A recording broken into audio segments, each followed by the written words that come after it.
Hello, आवाज आ रहा है सबके पास?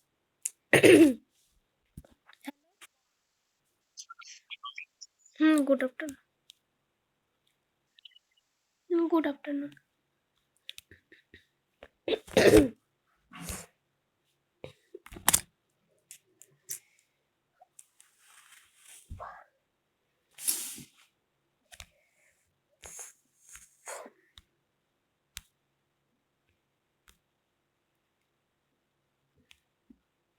कंक्रीट सब कोई देखे होंगे। हम लोग जो बिल्डिंग वगैरह बनाते हैं उसमें जो मिक्सर बनाया जाता है बीम कॉलम बनाते टाइम, उसको हम लोग बोलते हैं कंक्रीट। तो आज का चैप्टर में ये जो कंक्रीट है, कंक्रीट किसका किसका मिक्सिंग होता है? किसी को कोई आइडिया कौन कौन सा किसका किसका मिक्सिंग है कंक्रीट? कंक्रीट क्या होता है और लाइम किंबा मोटर क्या होता है? कंक्रीट की ना, कंक्रीट अलग है, मोटर अलग है। एक टर्म बस मिसिंग रहता है मोटर पे। कंक्रीट क्या होता है? कंक्रीट कंक्रीट किसका किसका मिक्सिंग होता है? एक होता है cement plus fine aggregate plus coarse aggregate plus water रहता है कंक्रीट में। और लाइम पे क्या रहता है? सॉरी मोटार पे क्या रहता है, क्या क्या प्रेजेंट रहता है?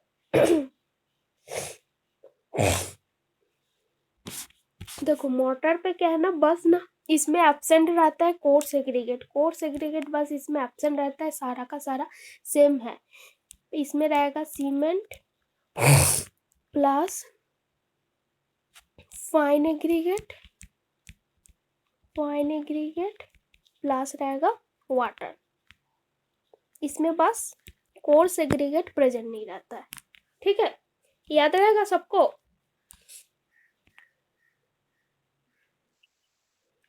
तो कंक्रीट होता है mixture of cement plus fine aggregate plus coarse aggregate plus water, और मोटर होता है cement plus fine aggregate plus water, ठीक है। और ये जो कोर्स एग्रीगेट देखे हो ना, कोर्स एग्रीगेट कहाँ से बनता है?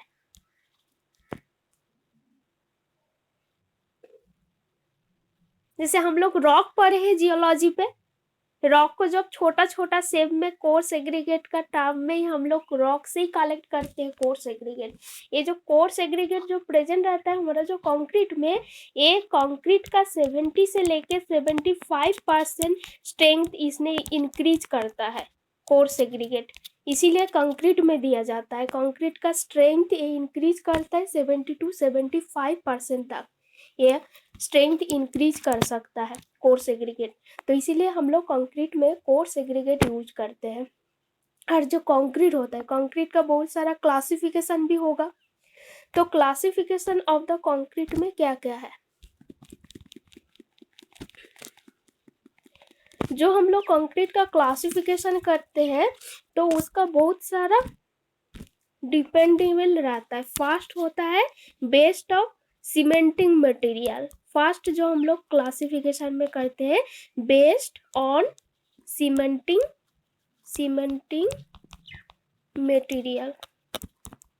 तो इसमें कौन कौन सा क्लासिफिकेशन होता है, एक लाइम कंक्रीट होता है, लाइम कंक्रीट, और सेकंड होता है तुम्हारा, सबको देख रहे हैं ना हैंड रिटन वाला, हाँ सेकंड होता है मेरा जिप्सम, क्योंकि ये सब प्रेजेंट रहता है इसीलिए इसका नाम ऐसे दिया है। तो उसके बाद थर्ड होता है तुम्हारा सीमेंट कंक्रीट होता है, सीमेंट कंक्रीट एक सीमेंटिंग मटेरियल का ऊपर डिपेंड्स करके कुछ क्लासिफिकेशन किया है बेस्ड ऑन सीमेंटिंग मटेरियल, इसका ऊपर डिपेंड करके कंक्रीट को क्लासिफिकेशन किया है। Lime concrete, gypsum concrete, cement concrete, और एक होता है मार्ट कंक्रीट होता है, ये सब बात में बताएंगे, एक्सप्लेन करेंगे। उसके बाद सेकेंड कौन सा बेसिस का ऊपर होता है, और एक होता है प्रोपोर्शन, कितना प्रोपोर्शन में हम लोग कंक्रीट में सीमेंट रखेंगे, फाइन एग्रीगेट रखेंगे, कोर्स एग्रीगेट रखेंगे, उस प्रोपोर्शन का ऊपर बेसिस करके भी कंक्रीट को क्लासिफाई किया है। सेकंड है मेरा ऑन बेसिस ऑफ प्रोपोर्शन, तो कौन कौन सा प्रोपोर्शन हो सकता है, सीमेंट का, फाइन एग्रीगेट का और कोर्स एग्रीगेट का। तो इसका बेसिस में कंक्रीट का ग्रेड जो होता है, ग्रेड को डिवाइड किया गया है, कौन कौन सा ग्रेड का होता है। रुको इसको इरेज कर दे।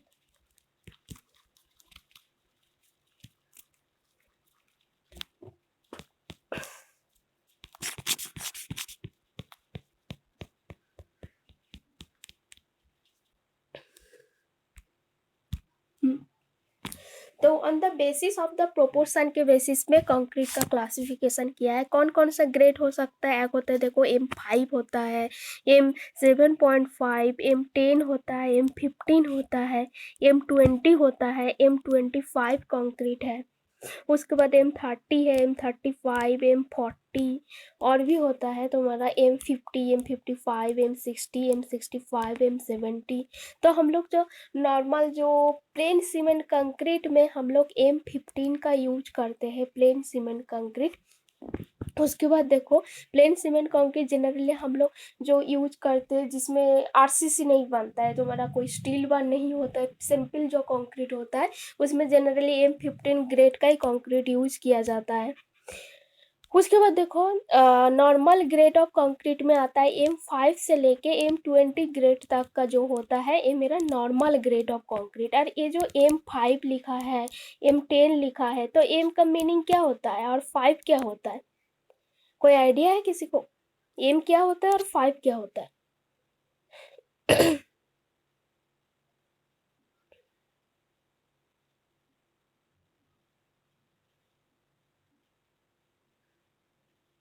ये हम लोग कंक्रीट का जो ग्रेड बता रहे हैं, जैसे नॉर्मल ग्रेड ऑफ कंक्रीट में M5 आ रहा है, M7.5, M10, M15, M20।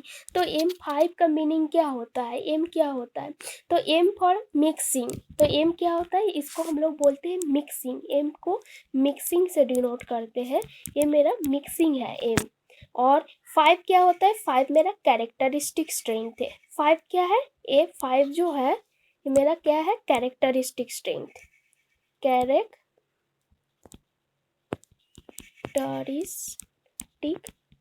Strength.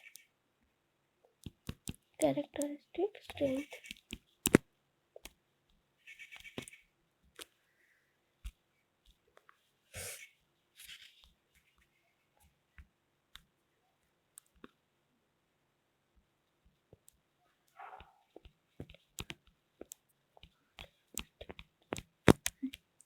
तो एम होता है मेरा मिक्सिंग होता है, और 5 क्या है? Characteristic strength, characteristic compressive strength बोलो ऑफ द कंक्रीट।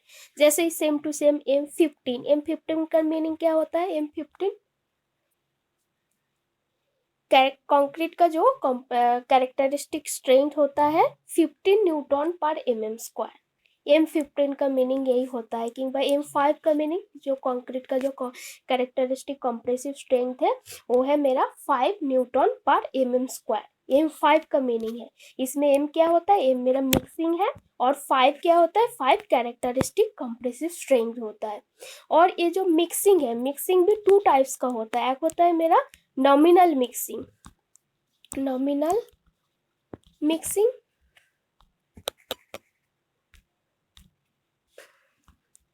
को इसमें लिख देते हैं। एक होता है नॉमिनल, एक होता है नॉमिनल मिक्सिंग, और एक होता है डिजाइन मिक्सिंग। कोई बता सकते हैं नॉमिनल मिक्सिंग क्या होता है और डिजाइन मिक्सिंग क्या होता है?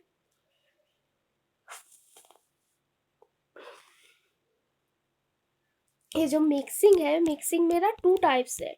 मिक्सिंग 2 टाइप्स होता है। जो M5 का जो M होता है मिक्सिंग, मिक्सिंग बोलते हैं।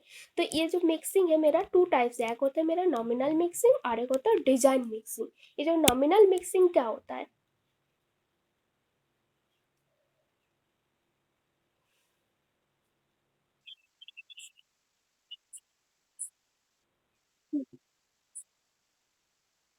हाँ, एक्सपीरियंस का। तो उसको हम लोग बोलते हैं डिजाइन मिक्सिंग। तो देखो, तो मेरा क्या बोले, जो मेरा कंक्रीट का ग्रेड होता है, जो कंक्रीट का ग्रेड का हिसाब से कुछ डिवाइड किया है। एक होता है मेरा normal grade of concrete. Normal grade of concrete में आता है M5, M7.5, M10, M15 and the M20 तक।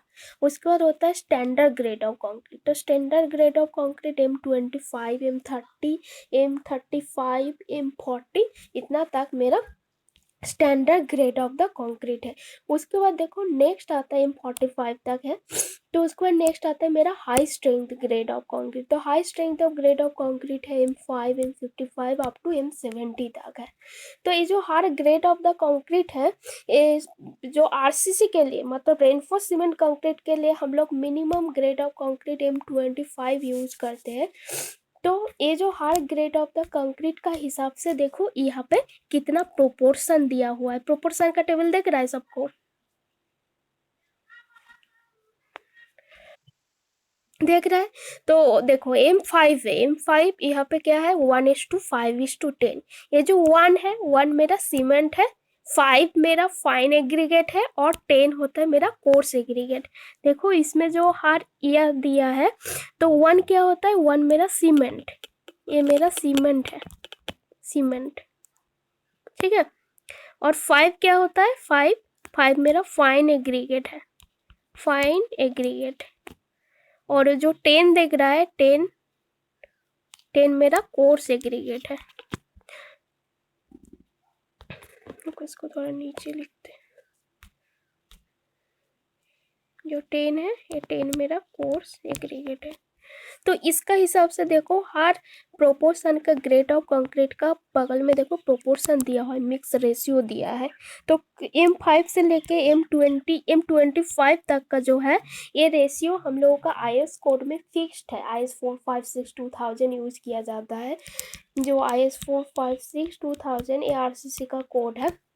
तो इस कोड में जो M25 तक का अकॉर्डिंग टू IS कोड का हिसाब से इतना तक का सारा प्रोपोर्शन IS कोड में दिया हुआ है। बस M30 के बाद हम लोग जो भी कंक्रीट यूज करेंगे उसको हम लोगों को मिक्स डिजाइन बनाना पड़ता है।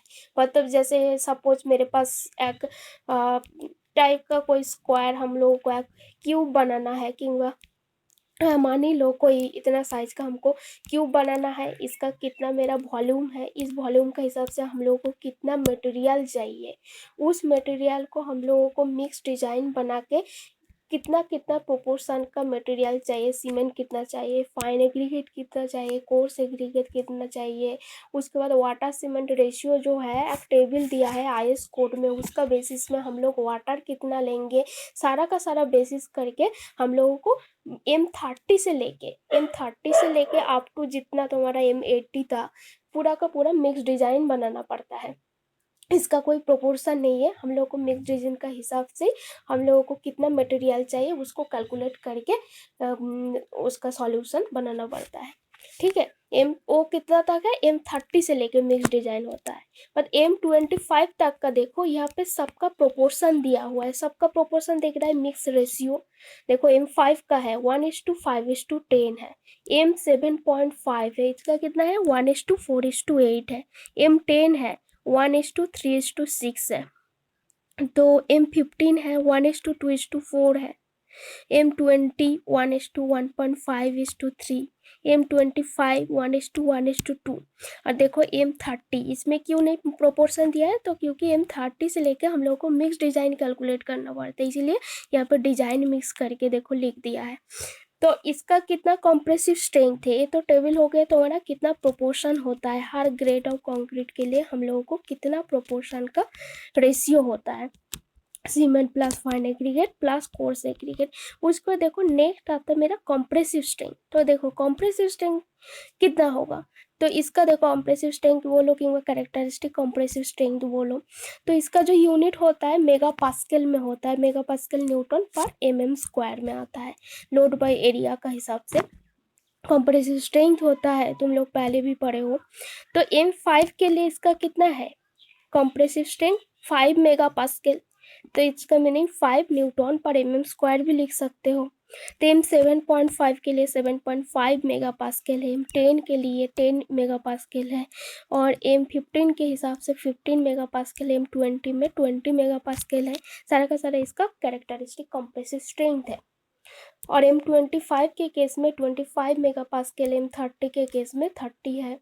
M35 मतलब 35 मेगा पास्कल इसका जो कैरेक्टरिस्टिक कॉम्प्रेसिव स्ट्रेंथ है।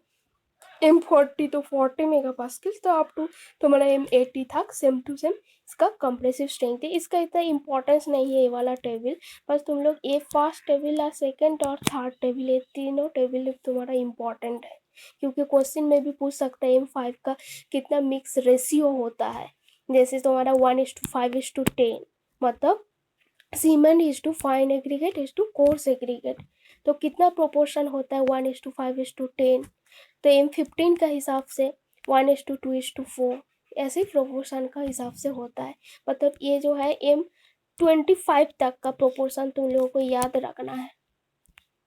ठीक है, कभी भी पूछ सकते हैं तुम लोगों को क्वेश्चन वगैरह में, कॉम्पिटिटिव एग्जाम वगैरह में।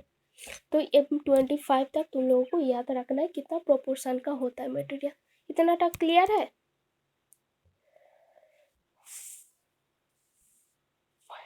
ग्रेड समझ में आया, कंक्रीट ग्रेड?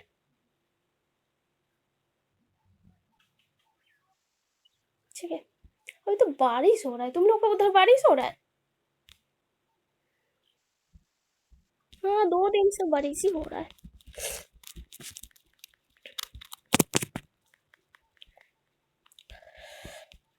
तो हाई स्ट्रेंथ कंक्रीट का सेम टू सेम जो जैसे समझा है, सारा का सारा डिजाइन मिक्स होता है। M30 से लेके लास्ट तक जितना कंक्रीट है सब डिजाइन मिक्स किया जाता है। और डिजाइन मिक्स का एक तुम्हारा कोड है 10262, बता देंगे जब डिजाइन मिक्स करवाएंगे RCC में। तो उस कोड का हिसाब से बनाए जाते हैं। उसमें वाटर सीमेंट रेशियो भी दिया हुआ है, हार्ड कंक्रीट का ग्रेड का हिसाब से कितना है उसका वाटर सीमेंट रेशियो, तो वो सब सारा दिया हुआ है। उसके देखो ए हो गया मेरा on the basis of proportion का हिसाब से कंक्रीट का ग्रेड को डिवाइड किया है। उसके बाद देखो नेक्स्ट आता है मेरा on the basis of casting. Next कौन सा है, थर्ड नंबर? हाँ बोलो।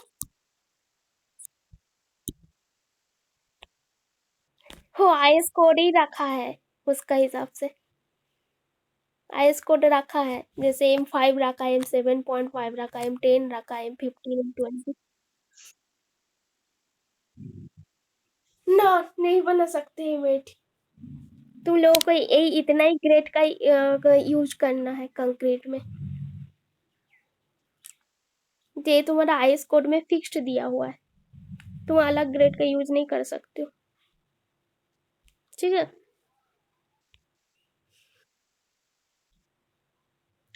उसके बाद नेक्स्ट आता है मेरा on the basis of casting. तो कास्टिंग का हिसाब से हम लोगों का कंक्रीट को 2 टाइप्स में डिवाइड किया है। फर्स्ट मेरा in situ concrete, in situ concrete, और सेकंड होता है मेरा precast concrete, precast concrete. तो देखो इन सिटू कंक्रीट क्या है, मतलब on the basis of casting का हिसाब से इन सिटू कंक्रीट, जैसे सपोज मेरा एक साइट है, कंस्ट्रक्शन साइट है, फिर सपोज तुम लोगों का कोई कंस्ट्रक्शन साइट है, उसमें तुम लोगों को उस कंस्ट्रक्शन साइट का अंदर जब मिक्सिंग प्रिपेयर किया जाता है, जैसे हम लोग सपोज M15 ग्रेड का कंक्रीट का मिक्सिंग प्रिपेयर कर रहा है, जो कंस्ट्रक्शन साइट का अंदर जब प्रिपेयर किया जाता है, मतलब mixing prepare on the construction site में, तब उसको बोलते हैं इन सीटू कंक्रीट। और प्री कास्ट कंक्रीट क्या होता है, जब मिक्सिंग प्रिपेयर होता है मेरा जो कंस्ट्रक्शन साइट है उसका बाहर, मतलब वो ट्रांसफर होके कंस्ट्रक्शन साइट में आता है। सपोज वो मिक्सिंग प्रिपेयर होके ट्रांसफर होके कंस्ट्रक्शन साइट में लेके आया जाता है, उस मिक्सिंग को, कंक्रीट का मिक्सिंग को, उसको हम लोग बोलते हैं प्री कास्ट कंक्रीट, ठीक है। कंक्रीट जो क्या है, इन सिटू कंक्रीट, इसमें मिक्सिंग प्रिपेयर किया जाता है on the construction site, construction site का अंदर ही मिक्सिंग प्रिपेयर किया जाता है। और जो प्रीकास्ट कंक्रीट है, वो जो मिक्सिंग, जो कंक्रीट का जो मिक्सिंग वो बाहर से आता है ट्रांसफर होकर कंस्ट्रक्शन साइट का अंदर, उसको हम लोग बोलते हैं प्रीकास्ट कंक्रीट, ठीक है। ये हो गया मेरा on the basis of casting का हिसाब से। उसके बाद और एक होता है on the basis of bulk density, उसका हिसाब से भी कंक्रीट को डिवाइड किया है on the basis, on the basis of bulk density. तो on the basis of bulk density का हिसाब से 4 टाइप्स ऑफ कंक्रीट होता है। एक होता है मेरा extra, extra light concrete, extra light concrete. Second होता है मेरा लाइट कंक्रीट, इससे थोड़ा हल्का होता है, लाइट कंक्रीट। उसके बाद नेक्स्ट होता है मेरा medium concrete, medium, medium concrete. उसके बाद फोर्थ होता है हाई कंक्रीट, हाई कंक्रीट। ये मेरा बल्क डेंसिटी का हिसाब से इसको डिवाइड किया है। तो बल्क डेंसिटी किसका कितना होना चाहिए, तो देखो ये जो on the basis of the bulk density का हिसाब से जो कंक्रीट को डिवाइड किया है, जो फर्स्ट है मेरा एक्स्ट्रा लाइट कंक्रीट, तो हम इसको शॉर्ट में लिखते हैं एक्स्ट्रा लाइट कंक्रीट। तो इसका कितना बल्क डेंसिटी होना चाहिए, जो बल्क डेंसिटी किसका कितना होना चाहिए, तो बल्क डेंसिटी जो एक्स्ट्रा लाइट कंक्रीट है, इसका जो bulk density less than 500 kg पर मीटर क्यूब, इसका kg पर मीटर क्यूब। तो एक्स्ट्रा लाइट वेट जो कंक्रीट होता है उसका जो bulk density less than 500 kg पर मीटर क्यूब होना चाहिए। उसको बाद सेकेंड आता है मेरा लाइट कंक्रीट। लाइट कंक्रीट, तो लाइट कंक्रीट का कितना होता है, वो थोड़ा और भी इससे थोड़ा हल्का होगा। जो मतलब एक्स्ट्रा लाइट कंक्रीट का 500 kg पर मीटर क्यूब है, तो इससे थोड़ा हायर होगा क्योंकि थोड़ा सा लाइट है। तो ये एक्स्ट्रा लाइट है और ये लाइट कंक्रीट है। तो इसका जो बल्क डेंसिटी होगा 500 से लेके 1800 kg पर मीटर क्यूब, मेरा लाइट कंक्रीट का होता है। उसके बाद आता है मेरा मीडियम कंक्रीट। इसका कितना बल्क डेंसिटी होता है 1800 से लेके 2500 kg पर मीटर क्यूब में होता है इसका जो होता है। उसको नेक्स्ट होता है मेरा हाई कंक्रीट। तो हाई जोर से बाज गिर रहा है। हाई कंक्रीट, तो हाई कंक्रीट का कितना होगा तुम्हारा ग्रेटर देन 2500 kg पर मीटर क्यूब। ठीक है, बस इसका कितना बल्क डेंसिटी, बस इतना ही याद रखो। On the basis of bulk density का हिसाब से कंक्रीट 4 टाइप्स होता है। एक मिनट,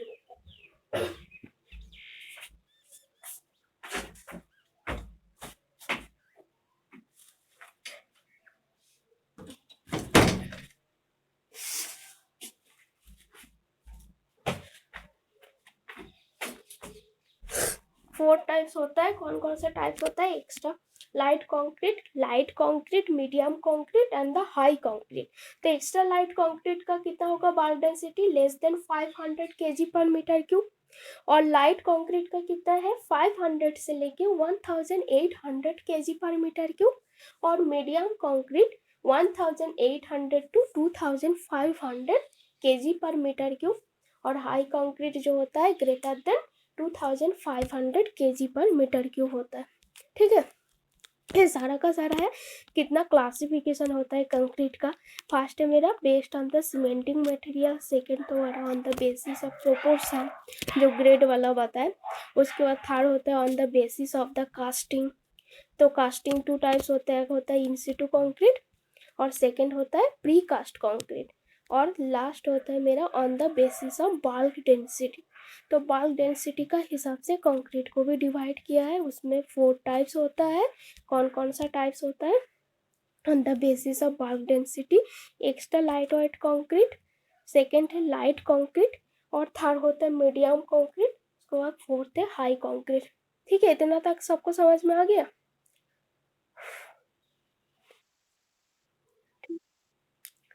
हाँ बोलो। तो उसके बाद नेक्स्ट होता है मेरा कंक्रीट का मैन्युफैक्चरिंग प्रोसेस क्या क्या है। तो कौन कौन सा प्रोसेस होता है, कोई कुछ बोलो। मैन्युफैक्चरिंग कौन कौन सा स्टेप्स में मैन्युफैक्चरिंग होता है कंक्रीट का? किसी को कुछ आइडिया हो तो बताओ।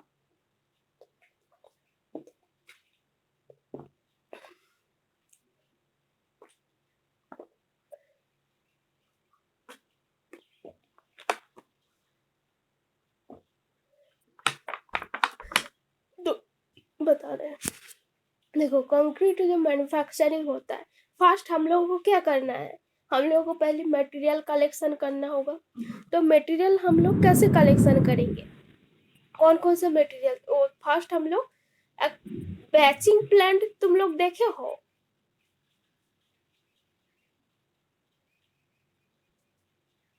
जहाँ पे ना मटेरियल सारा का सारा कलेक्शन करना पड़ता है।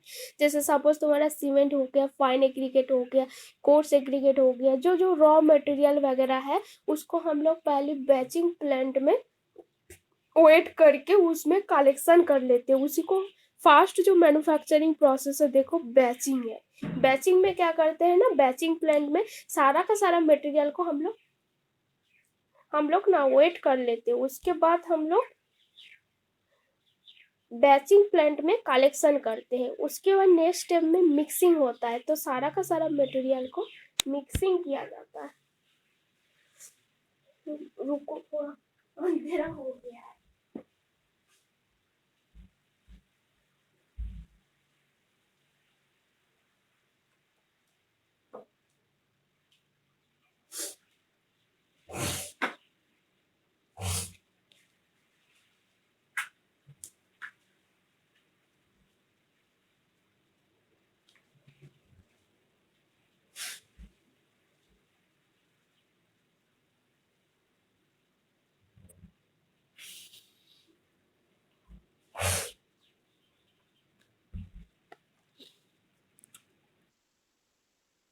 हाँ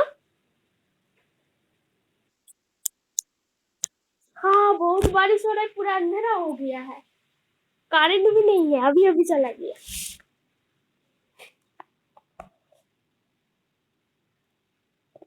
पता नहीं विंटर के टाइम कहाँ से बारिश आ रहा है।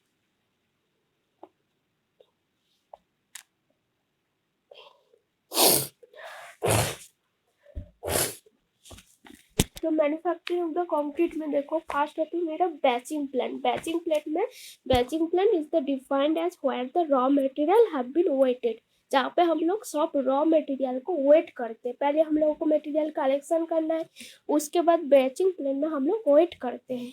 तो कौन कौन सा रॉ मटेरियल हो सकता है? Two types of raw material होता है, एक होता है वॉल्यूम वाइज और एक होता है वेट वाइज। जहाँ पे हम लोग स्मॉल स्केल कंस्ट्रक्शन कर रहा है तो उसमें जनरली वॉल्यूम वाइज उसका वेट करते, जो मेरा रॉ मटेरियल होता है, ये जो बैचिंग प्लांट में रॉ मटेरियल का वेट किया जाता है। जो जो रॉ मटेरियल होता है ना, रॉ मटेरियल, इसका बट टू टाइप्स होता है, एक होता है वॉल्यूम वाइज, एक होता है वॉल्यूम वाइज और एक होता है मेरा वेट वाइज। वेट वाइज होता है। तो वॉल्यूम वाइज इसमें जहाँ पे मुझे बहुत छोटा कंस्ट्रक्शन करना है, जैसे स्मॉल स्केल ऑफ कंस्ट्रक्शन करना है, तो हम लोग जो रॉ मटेरियल ऐसे ही हम लोग मतलब वॉल्यूम के हिसाब से उसका वेट ले लेते हैं। जैसे सपोज मेरा जैसे होता है ना कोटोरा वगैरह होता है, तो कोटोरा का हिसाब से जैसे हमको 1 कटोरा सीमेंट लेना है, 2 कटोरा फाइन एग्रीगेट लेना है, 4 कटोरा तुम्हारा कोर्स एग्रीगेट लेना है। तो मतलब इसका वॉल्यूम वाइज हम लोग मटेरियल को कलेक्शन करते हैं, उसको हम लोग बोलते हैं वॉल्यूम वाइज। उसका नेक्स्ट होता है वेट वाइज, जहाँ पे लार्ज स्केल कंस्ट्रक्शन बनता है। तो उसमें क्या करते हैं ना, सारा का सारा मटेरियल को हम लोग वेट कर लेते हैं। ऐसा नहीं है हम लोग कटोरा का हिसाब से कितना कटोरा चाहिए उसका हिसाब से कलेक्ट कर लेंगे उसको। लार्ज साइज ऑफ कंस्ट्रक्शन जो होता है वहाँ पे वेट करते हैं हम लोग, मटेरियल को वेट करके उसको कलेक्शन करते हैं बैचिंग प्लांट में। ठीक है। उसका नेक्स्ट आता है मेरा मिक्सिंग। मिक्सिंग होता है, तो मिक्सिंग देखो हम लोग कौन कौन सा मिक्सिंग कर सकते हैं। पत्थर गिर रहा है, बर्फ वाला। तो मिक्सिंग बताओ तुम लोग कौन कौन सा मिक्सिंग होता है।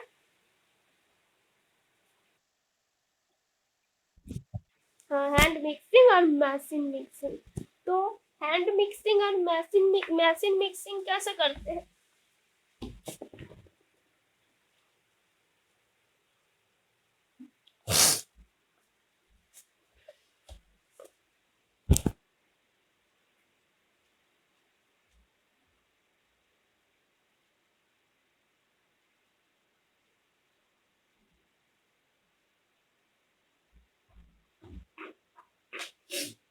देखो hand mixing and machine mixing. तो हैंड मिक्सिंग हम लोग हैंड का बेसिस में हम लोग cement fine aggregate coarse aggregate water को हम लोग मिक्सिंग करते हैं। उसके बाद नेक्स्ट होता है मेरा मशीन मिक्सिंग। तो मशीन मिक्सिंग में हम लोग क्या करते हैं, हैंड मिक्सिंग होता है, रुको इसको बताते हैं। ये देखो ये मेरा बैचिंग प्लांट है, ये जो पिक्चर देख रहा है ना, पिक्चर देख रहा है सबको, ये बैचिंग प्लांट का पिक्चर है, देख लो यहाँ पे वेट होता है मटेरियल का। बैचिंग प्लांट है, तो इसका टू टाइप्स होता है, वॉल्यूम बैचिंग और एक होता है वेट बैचिंग होता है। उसका नेक्स्ट होता है मेरा मिक्सिंग। तो मिक्सिंग कैसे करते हैं, हैंड मिक्सिंग। तो हैंड मिक्सिंग जब करते हैं उसमें ना मुझे 10% सीमेंट एक्स्ट्रा मिक्सिंग करना पड़ता है, क्योंकि उसमें हैंड मिक्सिंग में हम लोगों को जो सीमेंट होता है उसको लॉस होने का चांस रहता है, क्योंकि वो हैंड से हम लोग मिक्सिंग कर रहा है। इसी वजह से जब हम लोग हैंड से मिक्सिंग करते हैं उसमें 10% सीमेंट हम लोग एक्स्ट्रा लेके मिक्सिंग करते हैं। और जो मशीन मिक्सिंग होता है उसमें हम लोगों का 2 से 3 मिनट रोटेटिंग करना पड़ता है मशीन को, और मिनिमम 20 रिवोल्यूशन सफिशियंट होता है। और इसमें 2 to 3 मिनट रोटेटिंग होता है मशीन मिक्सिंग में। उसको देखो नेक्स्ट आता है मेरा ट्रांसपोर्टेशन। जैसे मिक्सिंग हो गया सारा का सारा मटेरियल, उसको तो ट्रांसपोर्टेशन भी करना पड़ता है। तो ट्रांसपोर्टेशन का हम लोगों को कितना टाइम का अंदर कंक्रीट को हम लोग ट्रांसपोर्ट करके लेके जा सकते हैं। तो वो कंक्रीट का जो ट्रांसपोर्टेशन का जो टाइम होना चाहिए विद इन 30 मिनट होना चाहिए। जो ट्रांसपोर्टेशन जो कंक्रीट को हम लोगों को साइड में जहाँ पे सपोज जहाँ पे काम चल रहा है वहाँ पे जो ट्रांसपोर्टेशन करना पड़ता है, जो कंक्रीट को हमको लेके जाना पड़ता है जिस कंस्ट्रक्शन साइट में, उसमें कितना टाइम का अंदर होना चाहिए जो ट्रांसपोर्टेशन। मिनिमम मेरा 30 का अंदर उस ट्रांसपोर्टेशन प्रोसेस को 30 मिनट का अंदर ट्रांसपोर्टेशन प्रोसेस को कंप्लीट करना चाहिए विद इन 30 मिनट का ऊपर। और उसको नेक्स्ट होता है मेरा प्लेसिंग। तो प्लेसिंग के मतलब वो जो कंक्रीट कंक्रीट हम लोगों को बन चुका है, उसको ट्रांसपोर्टेशन भी हो चुका है, तो हम लोगों को बीम किंबा स्लैब का ऊपर उसको ढालना पड़ेगा पूरा का पूरा कंक्रीट को। तो वो जो प्लेसिंग होता है मतलब कितना हाइट तक हम लोग, कितना हाइट का डिस्टेंस तक हम लोग उस सपोज मेरे पास सपोज ये मेरा कोई बीम है, ठीक है, कितना हाइट का ऊपर से हम लोगों को इस बीम का अंदर कंक्रीट डालना है, उस टाइम कितना मीटर हाइट तक। तो मिनिमम जो हाइट होना चाहिए, minimum height of placing concrete वो मेरा 1.5 मीटर होना चाहिए। तो 1.5 मीटर क्या होता है, ये देखो जो मिनिमम हाइट होता है फॉर द प्लेसिंग कंक्रीट वो होता है 1.5 मीटर। मिनिमम इम्पॉर्टेंट है, minimum height of placing concrete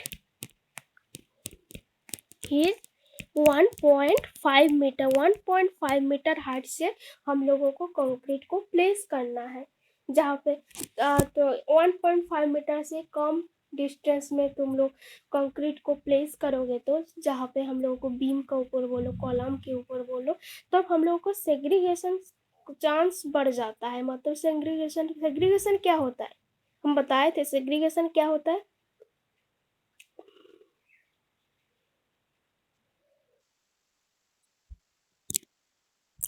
हाँ, जब हम लोगों का जो हाइट होता है, मिनिमम जो हाइट, ये मेरा 1.5 मीटर होना चाहिए मैक्सिमम।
तो maximum height of placing the concrete होता है 1.5 मीटर। अदरवाइज सेग्रीगेशन ऑकर, मतलब सेग्रीगेशन होने का चांस हो जाता है उतना हाइट का ऊपर से प्लेस नहीं हुआ तो कंक्रीट। तो उसके बाद देखो नेक्स्ट आता है मेरा, देखो यहाँ पे देखो इतना हाइट से यहाँ पे पिक्चर दिख रहा है, सबको पिक्चर ये दिख रहा है, एक हाइट से देखो कंक्रीट को प्लेस किया जा रहा है।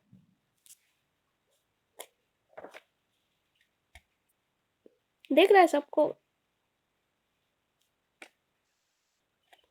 1.5 metre maximum height, placing 1.5 metre होना चाहिए।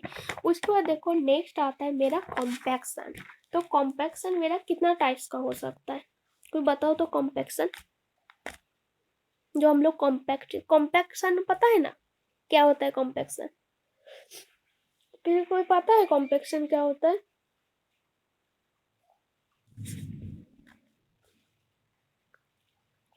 कॉम्पैक्शन हम लोग किस लिए करते हैं? हाँ, तो वर्ड्स को हम लोग रिड्यूस करने के लिए कॉम्पैक्शन का हेल्प लेते हैं। तो एयर वर्ड्स, जो एयर वॉइस मेरा प्रेजेंट रहेगा तो हमारा कंक्रीट का स्ट्रेंथ भी कम रहेगा। ये इसीलिए एयर वॉइस को हम लोग रिड्यूस करने के लिए कॉम्पैक्शन प्रोसेस करते हैं। तो ये देखो 1% मेरा वॉइड जो एयर वॉइस मेरा कंक्रीट का अंदर प्रेजेंट रहा तो वो मेरा कंक्रीट का स्ट्रेंथ 5% रिड्यूस कर सकता है। 1% when the 1% present in the concrete, when the air was present in concrete of 1%, तो it reduce the strength of 5% of the concrete. Concrete का स्ट्रेंथ 5% इसने रिड्यूस कर सकता है, एयरबड्स 1% प्रेजेंट रह गया तो कंक्रीट का अंदर। तो इसमें कुछ कुछ apparatus यूज करते हैं जिसमें हम लोग कॉम्पैक्शन प्रोसेस को करने के लिए कंक्रीट का अंदर। तो कौन कौन सा apparatus यूज करते हैं? फर्स्ट होता है मेरा हैंड कॉम्पैक्शन होता है, और सेकेंड होता है वाइब्रेशन। हैंड कॉम्पैक्शन का हिसाब से हम लोग करते हैं, इसमें क्या करते हैं देखो। हैंड कॉम्पैक्शन क्या होता है ना, एक ना हम लोगों का लैब में भी है, एक स्टील का टैंपिंग रॉड है, इस टाइप देखने होता है, एक टैंपिंग रॉड है। इसका हेल्प से सपोज मेरे पास एक क्यूब है, कंक्रीट का क्यूब है, ये जो रॉड है इसका हेल्प से हम लोग हैंड का हेल्प से इसको इस कंक्रीट का अंदर एयर वॉइड्स को रिड्यूस करते हैं। तो इसमें हम लोग 25 टाइम्स स्ट्रोक्स देते हैं इसको। 25 टाइम्स हम लोगों को इसमें, मतलब ये जो कंक्रीट है इसके ऊपर मारना है, ये जो रॉड है इसका हेल्प से इस कंक्रीट का अंदर मारना है 25 टाइम्स। तो ये हो गया मेरा हैंड कॉम्पैक्शन इसको बोलते हैं। उसके बाद नेक्स्ट आता है मेरा वाइब्रेटर। तो वाइब्रेशन कौन कौन सा हम लोगों का वाइब्रेशन होता है, देख कौन कौन सा apparatus होता है देखो। एक होता है मेरा इंटरनल वाइब्रेटर हो सकता है, एक्सटर्नल वाइब्रेटर होता है, टेबल वाइब्रेटर होता है। टेबल वाइब्रेटर हम लोग का लैब में है, जो कंक्रीट का लैब है उसमें टेबल वाइब्रेटर है। इस टेबल जैसा देखने है, और इसका अंदर क्यूब को प्लेस कर देते हो, ऑटोमेटिक इसको ऑन करते हैं तो ऑटोमेटिक वाइब्रेट होता है, पूरा का पूरा टेबल वाइब्रेट होता है। तो इसका हिसाब से वाइब्रेशन हो जाता है, एयर बड्स निकल जाता है। तो ये देखो, जो इंटरनल वाइब्रेटर होता है, एक्सटर्नल वाइब्रेटर होता है, टेबल वाइब्रेटर होता है, सरफेस वाइब्रेटर होता है, प्लेटफॉर्म वाइब्रेटर होता है, और एक होता है नीडल वाइब्रेटर। एक नीडल शेप देखते हैं, जो बड़ा बड़ा जो कंस्ट्रक्शन है ना उसमें क्या है ना, नीडल शेप देखना एक वाइब्रेटर आता है। इसमें कोई हाथ से पकड़ा हुआ है, मतलब सपोज कोई इंसान यहाँ पे पकड़ के रखे हुए है, और यहाँ पे जो सपोज ये मेरा बीम हो, कॉलम हो, तो इसका हेल्प से पकड़ के इसको, मतलब ये क्या है ना, नीडल जैसा देखने हैं। नीडल तो देखे होंगे। तो इसका अंदर से जो कंक्रीट है पास होके इधर वाइब्रेटिंग जैसा करता है, मतलब एक नीडल वाइब्रेटर है। यहाँ पे सपोज मेरा कंक्रीट रखा हुआ है, तो इसका हेल्प से हम लोग इसको वाइब्रेट करते हैं, नीडल जैसा देखने होता है जो नीडल वाइब्रेटर है। जनरली जो बड़ा बड़ा जो कंस्ट्रक्शन साइट होता है ना उसमें वाइब्रेटिंग टेबल वगैरह यूज नहीं होता है, उसमें नीडल वाइब्रेटर का यूज होता है कॉम्पैक्शन करने के लिए। वो इजीली हम लोग कोई भी, सपोज मेरा टॉप में हो, मिडिल पे हो, कोई भी जगह में कंस्ट्रक्शन करना हो, ये इजीली हम लोग कैरी कर सकते हैं जो नीडल वाइब्रेटर है। तो उसके बाद नेक्स्ट आता है मेरा क्यूरिंग प्रोसेस। तो क्यूरिंग क्या होता है, हम लोग क्यूरिंग किस लिए करते हैं, किसी को कुछ आइडिया है कोई क्यूरिंग का?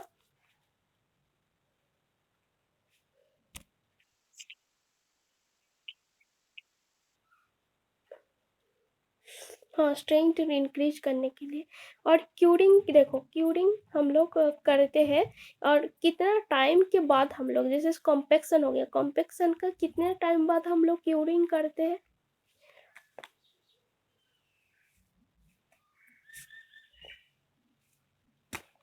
ये जो कॉम्पेक्शन का कितना टाइम बाद हम लोग क्यूरिंग प्रोसेस स्टार्ट करते हैं? 24 आवर्स के बाद हम लोग क्यूरिंग का प्रोसेस स्टार्ट करते हैं। देखो क्यूरिंग किस लिए किया जाता है, तो देखो क्यूरिंग हम लोग क्या करते हैं, जैसे सपोज हम लोग एक कंक्रीट का स्लैब बना लिए, ठीक है, स्लैब बना लिए और स्लैब बना लिए तो इस कंक्रीट का अंदर क्या क्या प्रेजेंट रहता है, सीमेंट रहेगा तुम्हारा, फाइन एग्रीगेट, कोर्स एग्रीगेट रहेगा, वाटर प्रेजेंट रहता है। तो जब हम लोग कंक्रीट का स्लैब में हम लोग कंक्रीट इसमें डाल दिए तो उसमें क्या होता है ना, हम लोग का जब कंक्रीट का अंदर से ना हाइड्रेशन प्रोसेस स्टार्ट हो जाता है। इस हाइड्रेशन प्रोसेस में ज़्यादा हमारा हीट भी प्रोड्यूस होता है। तो हीट प्रोड्यूस हुआ तो कंक्रीट का अंदर जो पानी वगैरह है वो इजीली वेपर हो जाएगा, कंक्रीट से इजीली वेपर होके अलग हो जाएगा। तो इसका रीजन में क्या होता है, कंक्रीट में हमारा सिंकेज प्रोड्यूस हो सकता है, मतलब वो मेरा कंक्रीट टूट सकता है, पानी चला गया तो हम लोग का इस पानी को मेंटेन करने के लिए अलग से हम लोग इसका ऊपर क्यूरिंग करते हैं। क्यूरिंग मतलब इसका अंदर अलग से पानी डाला जाता है। तो पानी तुम लोग तो देखे होंगे ना, जहाँ पे बिल्डिंग बन गया वहाँ पे हमेशा पानी वगैरह डाला जा रहा है, क्यूरिंग हो रहा है, जिसको मतलब उसमें जो पानी हम लोग कंक्रीट के ऊपर एंटर करते हैं उस पानी को हम लोग बोलते हैं पॉन्डिंग वाटर बोला जाता है। जो हम लोग अलग से कंक्रीट के अंदर एक्स्ट्रा पानी डालते हैं, उसका एक्स्ट्रा जो हीट ऑफ हाइड्रेशन प्रोड्यूस होता है, तो जैसे सारा का सारा पानी कंक्रीट से ना उड़ के चला जाए, वेपर ना हो जाए। तो इसी वजह से वो जो पानी के रिड्यूस करने के लिए, जो जैसे रिड्यूस ना हो कंक्रीट का अंदर से पानी, तो इसीलिए हम लोग इसमें क्यूरिंग प्रोसेस करते हैं। तो इसमें जो पानी यूज करते हैं उसको हम लोग बोलते हैं पॉन्डिंग वाटर बोला जाता है, जो कंक्रीट का अंदर दिया जाता है। तो बहुत सारा टाइप्स ऑफ द क्यूरिंग होता है। एक होता है देखो मेरा covering concrete surface with the Hesson और द गानी बैग, सेकेंड होता है sprinkling of the water, third होता है पॉन्डिंग मेथड होता है, देखो फोर्थ होता है मेम्ब्रेन क्यूरिंग होता है, उसके बाद थर्ड होता है, देखो लास्ट होता है मेरा स्ट्रीम क्यूरिंग। तो ये देखो ये जो हैसन एंड द गानी बैग क्या होता है, सपोज मेरे पास कोई कॉलम है, इसका अंदर सब कोई जूट बैग देखा होगा ना, जूट वाला, जिसमें राइस वगैरह भी रखता है, मिल वगैरह में जहाँ पे राइस मिल वगैरह हो। तो जूट बैग को दे के हम लोग उसको पानी में भिजा के कंक्रीट का सपोज बीम हो, कॉलम हो, उसमें ढक देते हैं, क्यूरिंग करते हैं। उसको हम लोग बोलते हैं covering concrete surface with the Hesson और द गानी बैग। ये देखो पिक्चर, देखो पिक्चर देख रहा है सबको,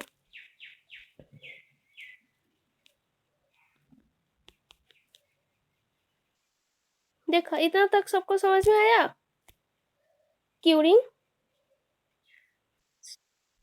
ठीक है। और देखो ये देखो जूट बैग है, इस जूट बैग का हेल्प से कॉलम को देखो ढक दिया है, और उसके बाद ये देखो पानी से इसको भिजा रहा है, जैसे क्यूरिंग हो रहा है। इस प्रोसेस को बोलते हैं क्यूरिंग। उसका नेक्स्ट होता है मेरा sprinkling of the water. Sprinkling मतलब देखो स्प्रिंकलिंग, स्प्रिंकलिंग कर रहा है पानी का, ये देखो प्रोसेस स्प्रिंकलिंग है, एक पाइप का थ्रू से इसमें स्प्रिंकलिंग हो रहा है। तो स्प्रिंकलिंग ऑफ द वाटर मतलब वाटर का स्प्रे कर रहा है कंक्रीट के ऊपर, जो spray water in the concrete, उसको हम लोग बोलते हैं स्प्रिंकलिंग ऑफ द वाटर। उसका नेक्स्ट देखो पॉन्डिंग मेथड। पॉन्डिंग मेथड में देखो पॉन्ड तालाब जैसा देखना है।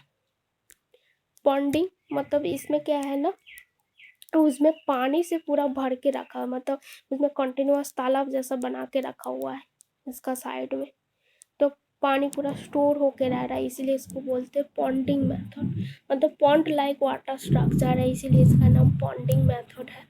उसका नेक्स्ट आता है मेरा मेम्ब्रेन क्यूरिंग। मेम्ब्रेन क्यूरिंग इसका पिक्चर नहीं लेके आए। देखो मेम्ब्रेन जैसा मतलब जो प्लास्टिक होता है ना, प्लास्टिक जैसा देखना है मेम्ब्रेन का ना, उस कंक्रीट के ऊपर बिछाया जाता है, उसी को बोलते हैं मेम्ब्रेन क्यूरिंग। थोड़ा प्लास्टिक जैसा पतला टाइप देखने का मटेरियल होता है, तो उससे उसका क्यूरिंग किया जाता है। उस पर नेक्स्ट आता है देखो मेरा स्ट्रीम क्यूरिंग। देखो स्ट्रीम क्यूरिंग सबको देखा है, उसमें स्ट्रीम क्यूरिंग मतलब उसमें वेपर दिया जाता है कंक्रीट के ऊपर, मतलब स्ट्रीम वेपर दिया जाता है, तो इसको हम लोग बोलते हैं स्ट्रीम क्यूरिंग। इसका देखो पिक्चर है, ये देखो पिक्चर है स्ट्रीम क्यूरिंग का। टॉप वाला।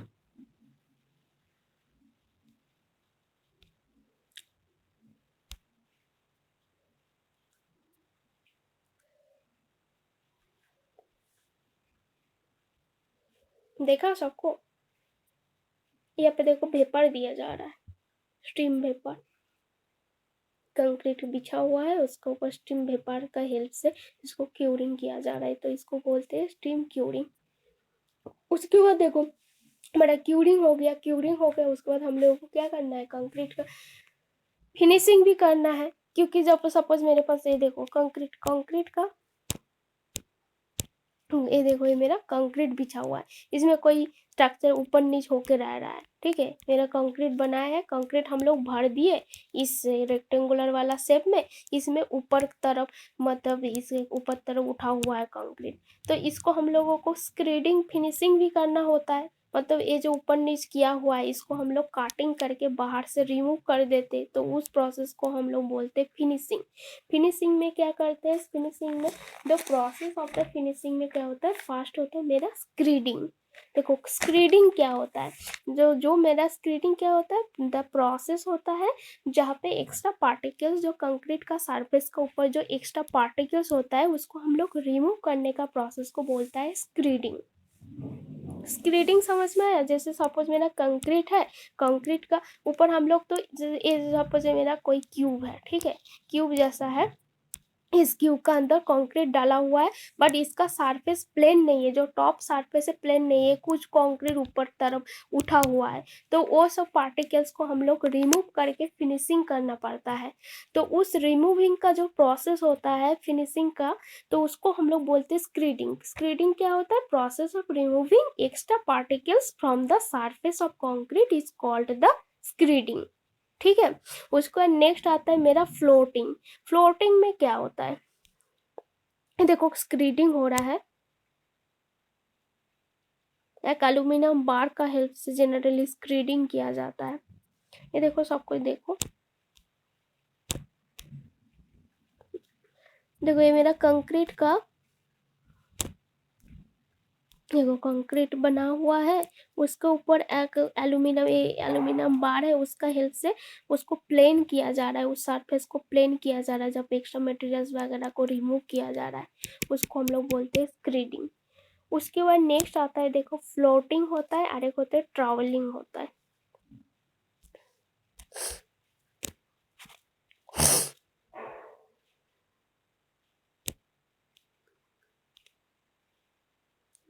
देखो फ्लोटिंग में क्या हो रहा है, फ्लोटिंग में भी हम लोग वो जो, देखो स्क्रीडिंग में सरफेस का एक्स्ट्रा पार्टिकल्स को रिमूव किया जाता है, फ्लोटिंग में क्या होता है ना, उसमें फिनिशिंग किया जाता है, मतलब एक्स्ट्रा पार्टिकल्स तो रिमूव हो गया स्क्रीडिंग का हेल्प से, उसके बाद फ्लोटिंग में उसको सरफेस को प्लेन किया जाता है, उस प्रोसेस को, मतलब सपोज एल्यूमिनियम बार है तो इसका हेल्प से उस सरफेस को पूरा स्मूथली बना दिया जाए, मतलब एक बस पूरा फिनिशिंग कर रहा है कंक्रीट को, देखो पूरा फिनिशिंग हो रहा है इसमें, कंक्रीट देखो फिनिशिंग शेप का है। तो इसमें प्रोसेस को हम लोग बोलते हैं फ्लोटिंग, इसमें एल्यूमिनियम बार का हेल्प से कंक्रीट को फिनिशिंग किया जाता है। उसके बाद नेक्स्ट होता है मेरा ट्रैवलिंग।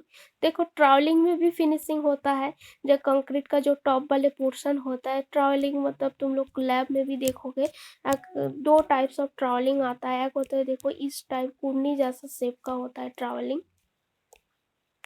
इस शेप का होता है, और एक लकड़ी का बन जाता है और इसके ऊपर हैंडल रहता है, ये देखो ये वाला, मतलब टू टाइप्स ऑफ होता है ट्रैवलिंग। तो ट्रैवलिंग में भी इससे फिनिशिंग होता है, तो उसको हैंड का हिसाब से फिनिशिंग होता है, हाथ में पकड़ पकड़, इसमें ज़्यादा टाइम लगता है। तो इसमें 3 टाइप्स ऑफ द फिनिशिंग होता है, एक होता है स्क्रीडिंग होता है, फ्लोटिंग होता है और ट्रैवलिंग होता है, ठीक है। समझ में आया सबको मैन्युफैक्चरिंग प्रोसेस?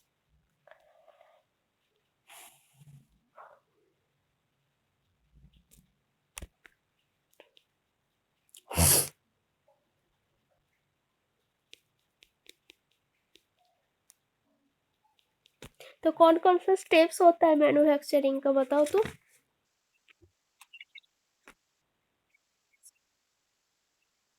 नहीं, पहले क्यूरिंग होगा, कॉम्पेक्शन के बाद क्यूरिंग होता है, उसके बाद लास्ट में फिनिशिंग करते हैं।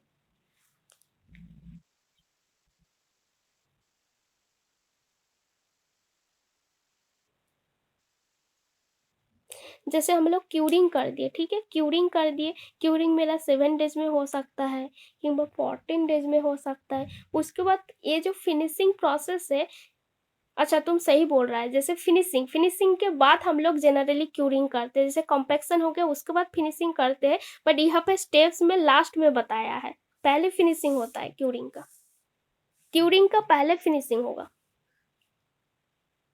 ठीक है।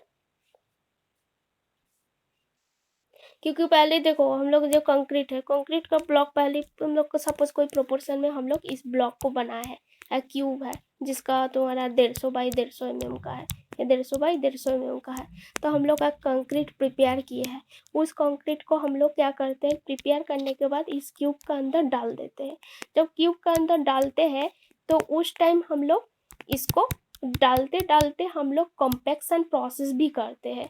जब इस मिक्सिंग को हम लोग डालते हैं, जैसे suppose first layer, third layer, तो फर्स्ट लेयर में हम लोग कुछ मटेरियल डाले, इसको 25 स्टॉक्स का हिसाब से कॉम्पेक्शन किए, सपोज हैंड वाला जो रॉड है, उसके बाद सेकेंड लेयर में कुछ कंक्रीट को डाले, उसके बाद कॉम्पेक्शन किए, उसके बाद थर्ड लेयर में भी उसको कंक्रीट का मटेरियल को डाल के कॉम्पेक्शन किया, उसके बाद लास्ट में इसमें स्मूथ फिनिशिंग करते हैं, क्योंकि जैसे कुछ मटेरियल यहाँ पे एक्स्ट्रा हो गया तो उसको निकाल देते हैं, उसके बाद फिनिशिंग करते हैं। उसके बाद इसको क्या करते हैं, 24 आवर्स के लिए हम लोग छोड़ देते हैं, जैसे उसको सूखने देना है 24 आवर्स के लिए, उसके बाद उसका टेस्टिंग किया जाता है, ठीक है। उसके बाद टेस्टिंग के मतलब ये जो फिनिशिंग हो गया, फिनिशिंग हो गया तो 24 आवर्स के लिए हम लोग इसको सुखाने के लिए छोड़ दिए। तो जब हम लोगों का 24 आवर्स के बाद ये मेरा मटेरियल सूख गया, उसके बाद इसको पानी में डाल देते, ये जो पूरा मटेरियल को, इसमें वाटर है तो वाटर में डाल देते। तो हम लोग वहाँ पे 7 डेज कि 14 डेज 28 डेज का हिसाब से उसको टेस्टिंग करेंगे। तो 7 डेज बाद इसको निकालेंगे, उसके बाद टेस्टिंग हो जाएगा। 14 डेज के बाद कुछ क्यूब को निकाल के टेस्ट कर लेंगे, उसके बाद 28 डेज बाद टेस्टिंग कर लेंगे। तो यहाँ पे फिनिशिंग वाला प्रोसेस लास्ट में दिया है, मतलब बस प्रोसेस बताने के लिए लास्ट में फिनिशिंग भी होता है, तो लास्ट में ऐसे ही दे दिया है। मतलब तुम लोगों को करना है तो क्यूरिंग का पहले भी फिनिशिंग दे के स्टेप बता सकते हो, ठीक है। समझ में आया?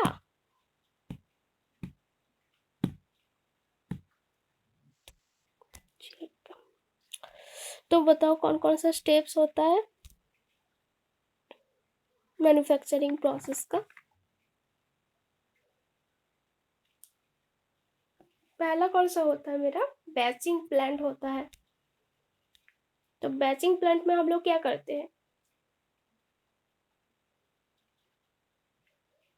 क्या किया जाता है बैचिंग प्लांट में?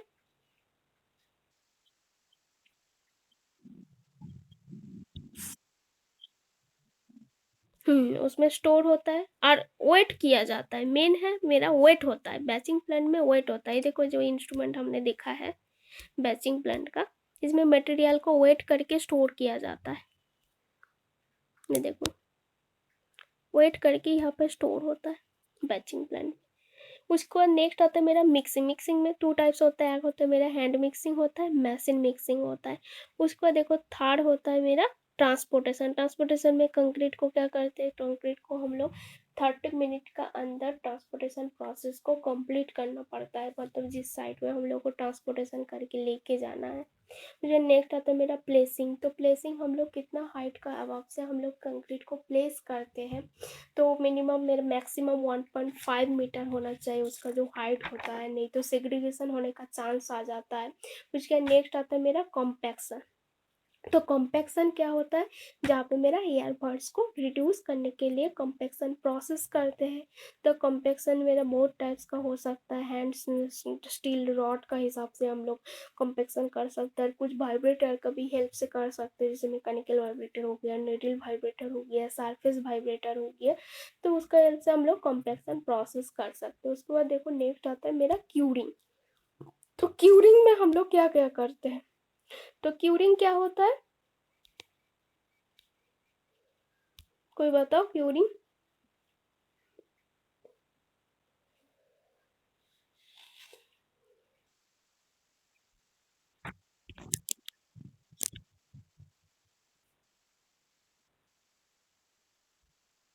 जैसे वाटर का वॉल्यूम मेरा रिड्यूस ना हो जाए, वाटर वेपर होके बाहर ना चला जाए, इसी वजह से हम लोग एक्स्ट्रा पानी उसमें प्रोवाइड करते हैं। तो उस प्रोसेस को हम लोग बोलते हैं क्यूरिंग। तो कॉम्पेक्शन का 24 आवर्स के बाद हम लोग क्यूरिंग प्रोसेस करते हैं। कॉम्पेक्शन में ही हम लोग फिनिशिंग भी कर लेते हैं। तो यहाँ पे समझाने के लिए लास्ट में दिया है, बुक वगैरह में देखना फिनिशिंग लास्ट में दिया हुआ है। एक्चुअली इसको कॉम्पेक्शन के टाइम में हम लोग फिनिशिंग कर लेते हैं कंक्रीट का, उसके बाद क्यूरिंग करते हैं। तो क्यूरिंग का प्रोसेस जब कंप्लीट हो गया, तो उसके कौन कौन सा टाइप के क्यूरिंग हो सकता है बताओ।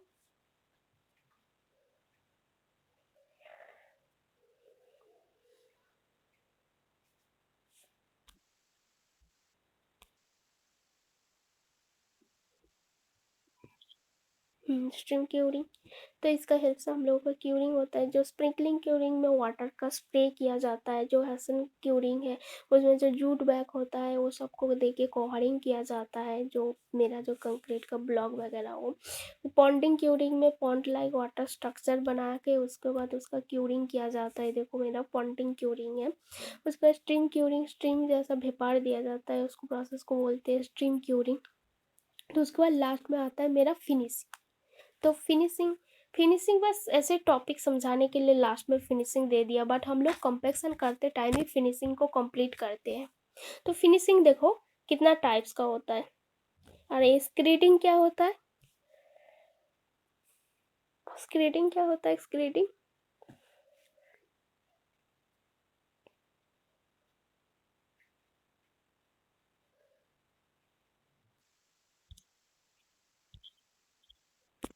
पार्टिकल्स।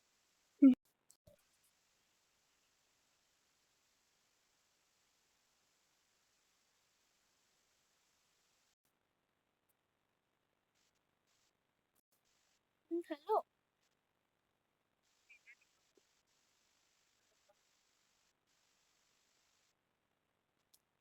अच्छा सुनिए ना, उसमें आप आ जाइएगा और गार्ड जी के पास रखिएगा ना।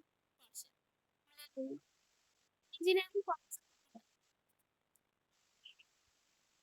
इंजीनियरिंग कॉलेज के अंदर है, आ जाइए उसके बाद गेट आइए ना।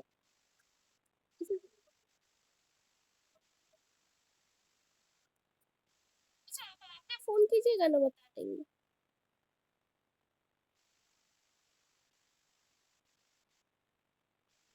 अच्छा हमने तो थोड़ा क्लास बता देंगे, आप आइएगा तो अरे आपको बता देंगे, आप आइए ना कॉलेज में। ठीक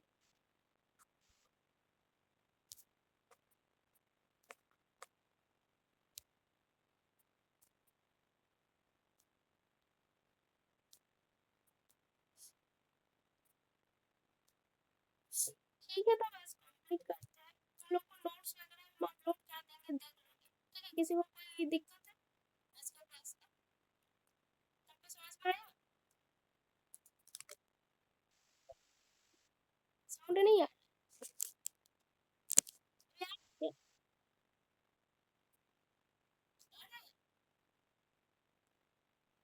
हेलो? ठीक है, हम नोट्स अपलोड कर दे रहे हैं, तुम लोग पढ़ लेना, किसी को कोई दिक्कत है? सबको समझ में आया? ठीक है, ठीक है, चलो तो क्लोज। ठीक।